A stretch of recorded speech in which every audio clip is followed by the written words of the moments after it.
It was a little bit disappointing because I managed to get to 26 days and there were 27 days of Survivor, you know. But at the same time, I was so proud of myself, and to me, I'm the ultimate survivor. So I'm actually okay with the fact that I managed to get that far and I wasn't voted off in like the first week. Oh no, everything's fine as usual now. I mean, like I said, you know, when you're on the island, you're living that life. When you get off the island and you start watching the show, you kind of reevaluate everything.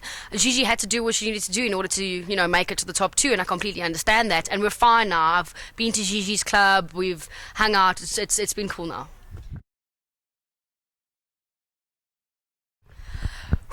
It's a bit of a tough one about who I'd like to see win it in the end. I mean, if you had to think about it, Ashley did play the game as Survivor is played, besides the whole snakish thing. It's supposed to be outwit, outplay, outsmart, and she did do that, and Gigi did it to a certain degree.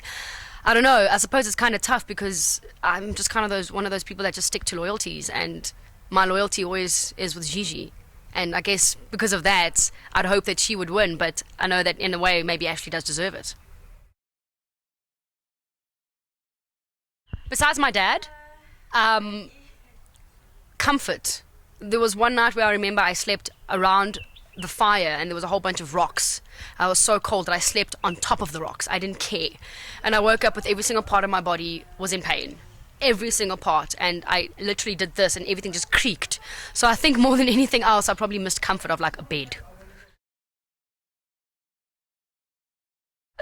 Yes, I did tell my friends that I was away. I told them I was going through Africa to do some work because I didn't actually know how to, you know, not say that I was doing Survivor. They have forgiven me. I did get a lot of random things though come out of people who saw me after a month. A friend of mine was like, "Have you been in rehab?" And I was like, "Yes, the kind of rehab where you tan all day long and come back very skinny. Yes." I was like, "No." So I did get a lot of like weird things that came out of it, but no, they've all forgiven me. Thank goodness. I think I'd choose Hannah because I had so much fun with her in the beginning and just before we got to the merge, and then unfortunately they booted her off. Me and her had the most fun. Like even in between challenges and stuff, we found ways to occupy ourselves. You know, we'd play rugby with the coconut ball, or you know something random.